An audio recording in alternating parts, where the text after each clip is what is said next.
இன்னைக்கு நம்ம case study பார்க்க போறோம். கேஸ் ஸ்டடினா முக்கியமானது கண்ணப்ப நாயனாரோடது. சரிங்களா? கண்ணப்ப நாயனார் புராணத்துல நம்ம பார்க்கக்கூடிய விஷயங்கள் அதுதான் நம்ம டிஸ்கஸ் பண்ண போறோம். நம்ம என்னெல்லாம் நம்ம அண்டர்ஸ்டாண்ட் பண்ணிக்கிட்டோம், என்ன விதங்களில் இருக்குது, என்ன அப்ளை பண்ண போறோம், என்ன அனலைஸ் பண்ண போறோம், இது எல்லாமே நம்ம இன்னைக்கு இந்த கேஸ் ஸ்டடியில பார்க்க போறோம். இந்த கேஸ் ஸ்டடினா என்னன்னு தெரியும், ஒரு பர்டிகுலர் ப்ராப்ளம்க்கு நம்ம எப்படி நம்மளோட லைஃப்ல அப்ளை பண்ண போறோம், அதுல இருந்து நம்ம என்ன எடுத்துக்கிட்டோம் அப்படிங்கிறது தான். ஸோ கண்ணப்ப நாயனாரோட கதையிலிருந்து அவருடைய புராண வரலாறுகளிலிருந்து நீங்க என்ன தெரிஞ்சுக்கிட்டீங்க அப்படின்றத நீங்க ஷேர் பண்ணலாம். இந்த அன்பு நிலை அப்படிங்கிறது ஒரு முக்கியமான ஒரு பாட்டு, நம்ம சொல்லக்கூடிய முக்கியமான விடயமே இந்த கண்ணப்ப நாயனார் புராணத்துல சொல்லக்கூடியது. சரிங்களா? சரி, நம்ம என்னென்னலாம் இதுல அண்டர்ஸ்டாண்ட் பண்ணிக்கிறோம், இந்த பாடல்கள்ல நம்ம என்னென்னலாம் அண்டர்ஸ்டாண்ட் பண்ணிக்கிறோம், என்ன நம்ம புரிஞ்சுக்கிறோம் அப்படின்னு சொல்லுவோம். இதுல வந்து ஒரு சிவனான எல்லாம் அன்பு இருக்கு அப்படின்னு வந்து கணிப்பணிகள் வந்து காட்டணும். அது இல்லாம வேட்டையாடின்னு அந்த பண்ணெல்லாம் வச்சு கூட அந்த கண்ணை வந்து எழுதி சிவனை வச்சிருக்காரு. அது மனசுலாம் இருக்காங்க, இது அவங்களா இருக்காரு அப்படின்னு வந்து இது என்ன அப்படின்னா, இது நம்ம இன்னும் சொல்ல போனோம் அப்படின்னா, தன்னுடைய கண்ணை எடுத்து இறைவனுக்கு கொடுக்கக்கூடிய நிலை அப்படிங்கிறது ஒரு அன்பு நிலை. ஆனா இந்த கண்ணப்ப நாயனார் என்ன செய்யறாருன்னா, தன்னுடைய இடது கண்ணை கொடுத்ததுக்கு அப்புறமும் இன்னொரு கண்ணையை கொடுக்கறதுக்கு தயாரா இருக்காரு. அதெல்லாம் நம்ம வந்து முதல்ல அண்டர்ஸ்டாண்ட் பண்ணணும். இப்ப நாமெல்லாம் என்ன பண்ணுவோம் அப்படின்னா, இப்ப நம்ம கிட்ட ஒரு பிஸ்கட் பேக்கெட் இருக்கு, இல்ல ஒரு வடபாடு இருக்கு அப்படின்னா கூட நம்ம ஒரு சிலலாம் கொடுக்கறதுக்கு தயார். நம்ம கிட்ட ஒரு சாப்பிட்ற பொருள் இல்லை சின்ன ஏதாவது ஒரு பொருள் இருந்தாலே முதல்ல நம்ம பிடிச்சமானவங்களுக்கு கொடுப்போம். தென் நமக்கு வேணுமா, அவங்க நமக்கு பயன்படுவாங்க அப்படின்னா யோசிப்போம்ல. சாதாரணமான ஒரு மக்களுடைய நிலை அப்படின்னா அதுதான். ஒரு சாதாரணமான மனுஷன் இதெல்லாம் யோசிப்பான். அவனால நமக்கு என்ன யூஸ், அவன் நமக்கு ஃப்ரெண்டா, அவன் நமக்கு என்ன செய்யலாம், அவன் என்ன உணர்வு அப்படின்லாம் பார்த்துட்டு இதெல்லாம் தான் பண்ணுவோம். ஆனா கடவுள்ன்றவர் வருவாரா, நமக்கு திரும்பி செய்வாரான்னு தெரியாது. நீங்க பாத்தீங்கன்னா அந்த சிவபெருமான் எங்க இருக்கிறாரு, ஒரு மலை மேல இருக்கிறாரு இல்லையா? அவர் என்ன பண்ணிருக்காரு, ஒரு கல்வி இருக்கிறார், அவ்வளவுதான். ஆனா அந்த கல்வி மேலேயும் ஒரு அன்பு நிலை வந்திருக்குது. இது என்ன இருக்கிறத நம்ம தெரிஞ்சுக்கணும்னா, இந்த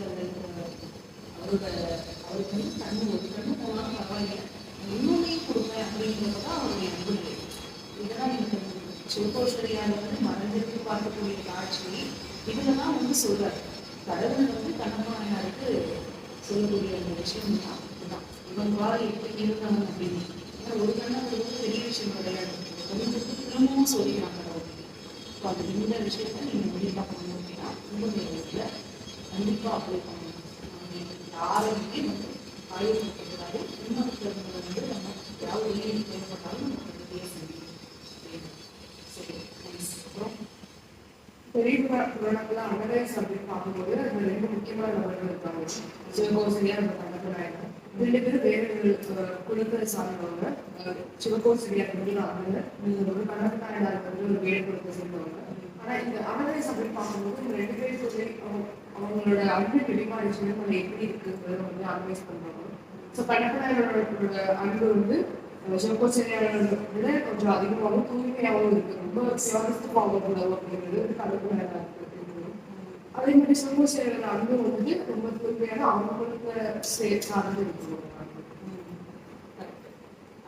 ஏன் ரெண்டு பேருடைய அன்பும் ஒண்ணுதானே அப்படின்னு நீங்க நினைக்கலாம். அவரும் அந்த நேரத்துல இருந்தாலும் அவரும் வந்து என்ன செய்யறாரு, பூஜை பண்றாரு, தினமும் எந்திரிச்சு காலையே வராது, என்னென்ன வந்து அந்த ஆகம விதிமுறைகள் என்னென்ன ஸ்லோகம் சொல்லி எல்லாமே சொல்றாரு. ஆனா அவருக்கு கிடைக்காத நிலை ஏன் கண்ணப்ப நாயனாருக்கு கிடைக்குது? ஏன் கிடைக்குது? அவங்க சொல்ல பண்ணிட்டான். என்ன கிடைக்குது? அன்பு நிலை, தூய்மையான அன்பு.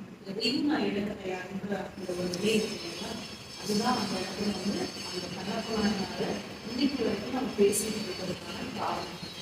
இன்னைக்கும் சிவபெருமானுடைய கோயிலுக்கு போனீங்கன்னா கண்ணப்ப நாயனாருடைய வரலாறு சிவன் வந்து படிச்சிருக்காங்க, பார்க்கலாம்.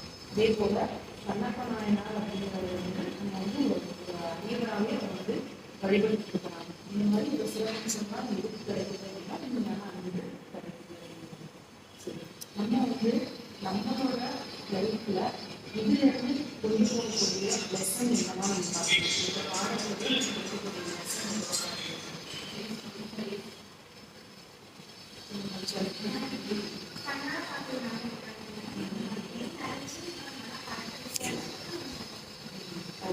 ஜீவிதா.